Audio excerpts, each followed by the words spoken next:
அனைவருக்கும் அன்பான வணக்கம். நலாஸ் கிச்சன் தங்களை அன்புடன் வரவேற்கிறது. இன்றைக்கி நம்ம வெஜிடபிள் குருமா எப்படி செய்வது என்பதை பார்க்க போகிறோம். நம்ம வீடியோக்குள்ளே போகிறதுக்கு முன்னாடி நம்ம யூடியூப் சேனல் நலாஸ் கிச்சனை சப்ஸ்கிரைப் பண்ணிவிட்டு அப்படியே அதுக்கு பக்கத்தில் இருக்க பெல் பட்டனை மறக்காமல் கிளிக் பண்ணுங்கள். இன்றைக்கி நம்ம வெஜிடபிள் குருமா செய்ய போகிறோம். அதுக்கு தேவையான பொருட்களை நம்ம பார்க்க போகிறோம். பச்சை பட்டாணி தேவையான அளவு எடுத்துக்கோங்க. ஒரு 4 தக்காளியை வெறுமனே மிக்சியில் போட்டு அடித்து பேஸ்ட்டாக எடுத்து வச்சுக்கோங்க. மல்லி புதினா தலை ஒவ்வொரு கைப்பிடி எடுத்து வச்சுக்கோங்க. 2 பெரிய வெங்காயத்தை நறுக்கி கட் பண்ணி வச்சுருக்கேன். ஒரு தக்காளி பழத்தை, நல்ல சகப்பாக இருக்கிற தக்காளி பழத்தை கட் பண்ணி ரெடி பண்ணி எடுத்து வச்சுக்கோங்க. இது 2 ஸ்பூனு மல்லி பொடி, தேவையான அளவு எண்ணெய், இஞ்சி பூண்டு பேஸ்ட், இது டொமேட்டோ பியூரி, இந்த மாதிரி நல்லா அரைச்சி எடுத்து வச்சுக்கோங்க.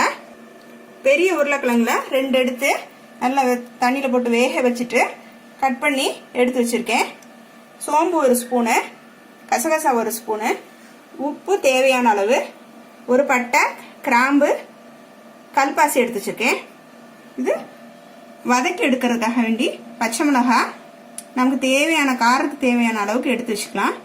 ஒரு 4-5 சின்ன வெங்காயத்தை 2ஆக கட் பண்ணி எடுத்து வச்சுருக்கேன். அரை மூடி தேங்காயை நல்லா துருவி எடுத்து வச்சுக்கணும். இது பூசணி விதை. பூசணி விதை ஒரு அரை ஸ்பூன் எடுத்து தேங்காயோட அரைச்சி நம்ம குழம்புக்கு யூஸ் பண்ண போகிறோம். ஒரு எலுமிச்சம்பழம் எடுத்து வச்சுருக்கேன். இதுதான் நமக்கு தேவையான பொருட்கள். இப்போ வானல் அடுப்பில் வச்சு கொஞ்சம் எண்ணெய் விட்டு அதில் நம்ம எடுத்து வச்சுருக்க சோம்பு, இந்த கசகசா 2ஐயும் பொரிச்சிட்டு அதுலேயே எடுத்து வச்ச கட் பண்ணி வச்ச வெங்காயம், இந்த பச்சை மிளகாய் போட்டு நல்லா வதக்கி எடுத்து ரெடி பண்ணி வச்சுக்கணும்.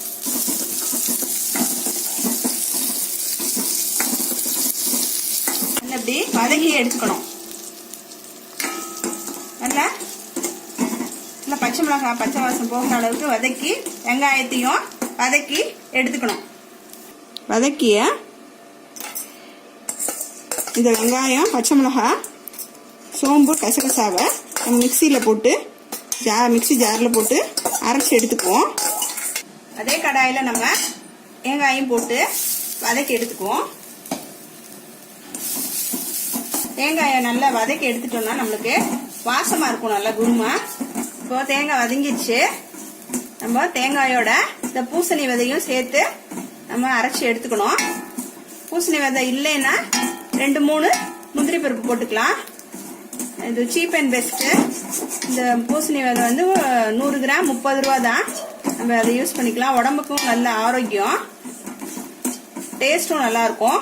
இப்போ கடாயை அடுப்பில் வச்சு நம்ம எண்ணெய் விடுறோம். எண்ணெய் காஞ்ச உடனே தாளிக்கிறதுக்கு இப்போ எடுத்து வச்ச இந்த பட்டை, கிராம்பு, கல்பாசி அதை 3ஐயும் போடணும். போட்டுட்டு கொஞ்சமாக சோம்பு போடுறோம்.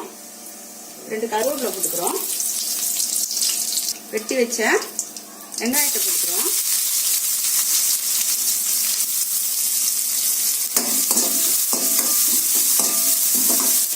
லேசாக கொஞ்சம் உப்பு போட்டுக்கிறோம். நல்லா வதங்கட்டும் வெங்காயம். எடுத்து வச்ச பேஸ்ட், இஞ்சி பூண்டு பேஸ்ட்டை போட்டுக்கிறோம்.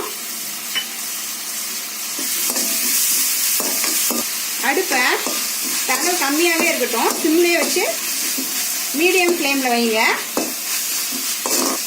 இஞ்சி பூண்டு வதங்கினோன்னு நம்ம தக்காளி பழத்தை போட்டுக்கிறோம். ஒரு தக்காளி, நல்லா பழுத்த தக்காளியை பெருசாக பார்த்து கட் பண்ணி ரெடி பண்ணி எடுத்து வச்சுக்கோங்க. தக்காளி நல்லா வதங்கட்டும். அடுத்து நம்ம கட் பண்ணி வச்சுக்க புதினா, மல்லித்தலையை போட்டுக்கிறோம். 2 ஸ்பூன் மல்லிப்பொடியும் போட்டுக்கிறோம். நம்ம எடுத்து வச்சுக்க தக்காளி பேஸ்ட்டையும் போட்டு நல்லா வதக்கிக்கிறோம்.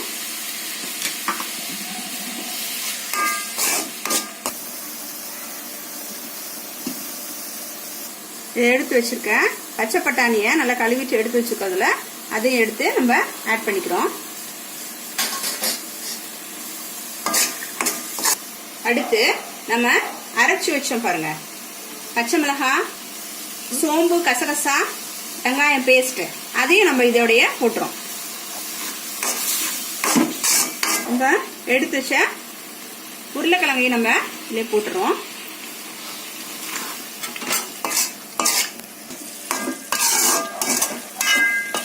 அவ்வளோதான். இப்போ நம்ம தண்ணி விட்டுக்குவோம்.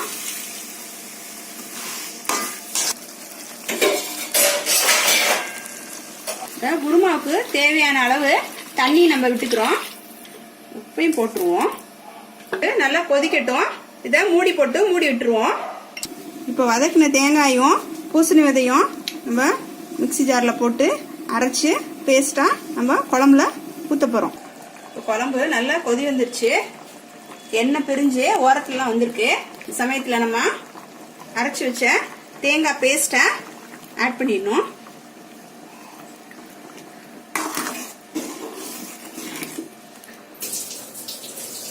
இப்போ நம்ம குருமா ரெடி ஆயிடுச்சு. ஒரு எலுமிச்சம்பழத்தை ஆஃபாக கட் பண்ணி பாதியில் ஜூஸ் எடுத்து அதையும் நம்ம இதோட சேர்த்து கலந்து விட்டுறோம். இப்போ நல்லா சூப்பரான குருமா ரெடி ஆயிடுச்சு. நீங்களும் இதை உங்கள் வீட்டில் ட்ரை பண்ணி பாருங்க. இந்த வீடியோ உங்களுக்கு பிடிச்சிருந்துச்சுன்னா லைக் பண்ணுங்க, ஷேர் பண்ணுங்க, கமெண்ட் பண்ணுங்க. மறக்காம நம்ம நலாஸ் கிச்சனை சப்ஸ்கிரைப் பண்ணி அதுக்கு பக்கத்தில் உள்ள பெல் பட்டனை கிளிக் பண்ணுங்க. அப்பதான் நாங்கள் போடுற வீடியோ உங்களுக்கு அப்டேட்டா கிடைக்கும். நன்றி.